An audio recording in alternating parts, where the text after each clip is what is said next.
ബിനിൽ കൂടി north police സ്റ്റേഷന് മുന്നിൽ നിന്ന് ചേരുന്നുണ്ട്. ബിനിൽ, നേരത്തെ ഈ കഴിഞ്ഞ ദിവസം വന്ന വാർത്ത തമിഴ്നാട്ടിലേക്ക് ഷൈൻ ടോം ചാക്കോ പോയി എന്നുള്ളതായിരുന്നു. അതുപോലെ തന്നെ കൊച്ചിയിലെ തന്നെ മറ്റൊരു വലിയ ഹോട്ടലിലേക്ക് അദ്ദേഹം മാറിയതിന്റെ അവിടെ നിന്ന് പുറത്തു പോകുന്നതിന്റെ ദൃശ്യങ്ങളൊക്കെ മാതൃഭൂമി ന്യൂസ് തന്നെയാണ് പുറത്തു കൊണ്ടുവന്നത്. പൊള്ളാച്ചിയിലാണെന്നുള്ള വിവരവും മാതൃഭൂമി ന്യൂസാണ് പുറത്തു കൊണ്ടുവന്നത്.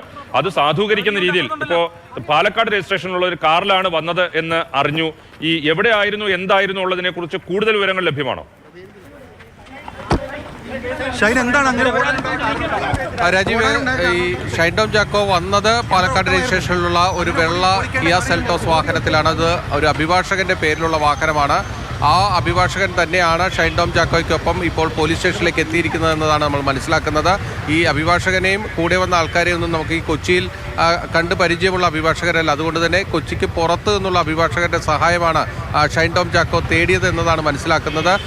അതായത് പാലക്കാട് എന്നുള്ള ഒരു അഭിഭാഷകന്റെ സഹായം തേടുമ്പോൾ സ്വാഭാവികമായും ഷൈൻ ടോം ചാക്കോ തമിഴ്നാട്ടിലുണ്ടായിരുന്നു എന്ന് നമുക്ക് വിശ്വസിക്കാവുന്ന രീതിയിൽ തന്നെയാണ് കാര്യങ്ങൾ പോകുന്നത്. ആ കാറിൻ്റെ പിൻഭാഗത്തായിരുന്നു ഷൈൻ ടോം ചാക്കോ പിൻസീറ്റിലാണ് ഉണ്ടായിരുന്നത്.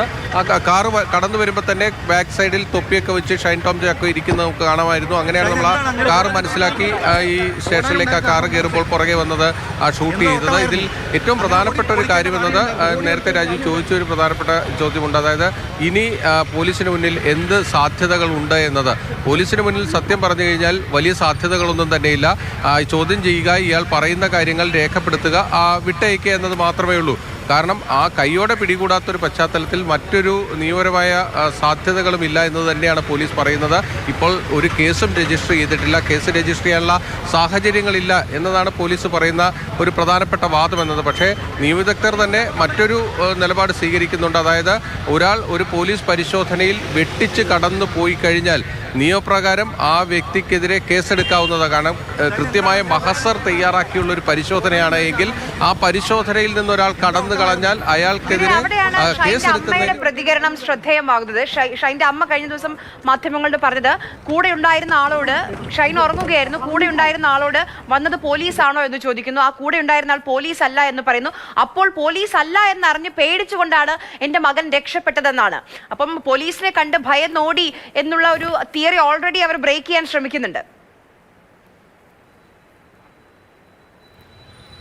പോലീസിനെ കണ്ടു ഭയന്ന് ഓടിയതല്ല എന്നതാണ് കാരണമെങ്കിൽ പിന്നെ എന്തിനാണ് കൊച്ചിയിലെ മറ്റൊരു പഞ്ചനക്ഷത്ര ഹോട്ടലിൽ നിന്ന് രക്ഷപ്പെട്ടത് എന്നതാണ് ചോദ്യം. അവിടെ നിന്ന് രക്ഷപ്പെട്ട രീതി വളരെ സംശയകരമാണ്. അതോടൊപ്പം തന്നെ ആ ഹോട്ടലിലേക്ക് വന്ന രീതിയും സംശയകരമാണ്. ഒരു ബൈക്കിൽ ആ ഹോട്ടലിൻ്റെ മുന്നിൽ, ഗേറ്റിന് മുന്നിൽ വന്നിറങ്ങുന്നു. അവിടെ നിന്ന് നടന്നാണ് ഷൈൻ ടോം ചാക്കോ ഉള്ളിലേക്ക് പോയിരിക്കുന്നത്.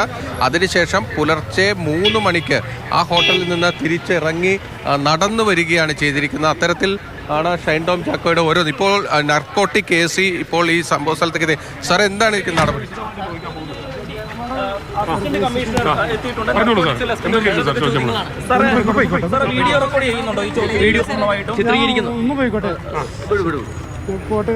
വീഡിയോ ചിത്രീകരിച്ചുകൊണ്ട് തന്നെയാണല്ലേ സാർ ചോദ്യം ചെയ്യും? സാർ, നമ്മൾ കൃത്യമായ ഡാറ്റകളൊക്കെ ശേഖരിച്ചിട്ടുണ്ടായിരുന്നു ഷൈനെതിരെയുള്ള.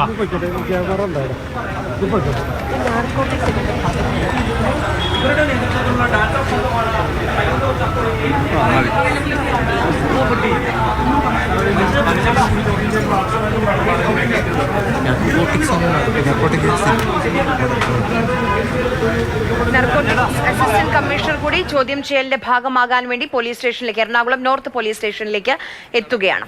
ഇന്നലെ ഇദ്ദേഹം തന്നെയാണ് മാധ്യമപ്രവർത്തകരോട് ഈ ഷൈൻ ടോം ചാക്കോയുമായി ബന്ധപ്പെട്ട കാര്യങ്ങളെക്കുറിച്ച് പറഞ്ഞത്. ഏതെങ്കിലും തരത്തിൽ തമിഴ്നാട്ടിൽ പോയി പോലീസ് പിടിച്ചുകൊണ്ട് വരാൻ ഉദ്ദേശിക്കുന്നില്ല. കാരണം അങ്ങനെ ഒരു FIR രജിസ്റ്റർ ചെയ്തിട്ടില്ല. അതുകൊണ്ട് തന്നെ അവിടേക്ക് പോകുന്നതിനെ കുറിച്ച് ആലോചിക്കുന്നത്. ഇവിടെ വന്നാൽ എന്തിനാണ് ഓടിപ്പോയത് തുടങ്ങിയ കാര്യങ്ങൾ ചോദ്യം ചെയ്യും എന്നുള്ളത് ഈ ACP ഇന്നലെ മാധ്യമപ്രവർത്തകരോട് പറഞ്ഞിരുന്നു. നേരത്തെ ബിനിൽ പറഞ്ഞതാണ് അതിലെ പ്രസക്തമായ കാര്യം. എത്രത്തോളം പോസിബിലിറ്റി ഉണ്ട് അന്വേഷണ സംഘത്തിന് മുന്നിലുള്ളത്. കാരണം ഞാൻ ഇപ്പം ഷൈനോട് ചോദിക്കുമ്പോൾ ഷൈൻ മറുപടി പറഞ്ഞു, ഞാൻ എൻ്റെ പൈസ കൊടുത്ത്, ഞാൻ ജോലി ചെയ്ത് അധ്വാനിച്ചുണ്ടാക്കിയ പൈസ കൊടുത്തൊരു റൂം ബുക്ക് ചെയ്തു. ആ റൂമിൽ നിന്ന് എങ്ങനെ എപ്പം പുറത്തേക്ക് പോകണമെന്ന് ഞാൻ തീരുമാനിക്കുന്നു. അതിന്റെ സ്വാതന്ത്ര്യം എനിക്ക് ഭരണഘടന തരുന്നുണ്ടെന്നൊക്കെ പറഞ്ഞാൽ പോലീസ് തിരികെ എന്ത് ചോദിക്കുമെന്ന് അറിയില്ല. ഷൈൻ അതിനെ കൊണ്ട് അത് പറയുകയും ചെയ്യും. അല്ല, ഈ ചാടിപ്പോകലും ഓട്ടവും ഒക്കെ എന്തിനായിരുന്നു എന്നുള്ളതാണ് അത് ഈ ഷൈൻ ടോം ചാക്കോ ഇതിനു മുൻപ് എങ്ങനെയാണ് സമൂഹത്തിൽ മാധ്യമങ്ങളോട് മറ്റ് വേദികളിൽ പൊതുവേദികളിലൊക്കെ പ്രതികരിച്ചിരുന്നത് പോലെ ഒരുപക്ഷെ ഇപ്പോൾ ആര്യ പറഞ്ഞതുപോലെ ഞാൻ ഹോട്ടലിൽ നിന്ന് തിരിച്ചു പോകുന്നത് ഇങ്ങനെയാണ് എന്ന് പറഞ്ഞു കഴിഞ്ഞാൽ എന്ത് പറയും എന്നുള്ളതാണ് ഏറ്റവും പ്രധാനപ്പെട്ട കാര്യം.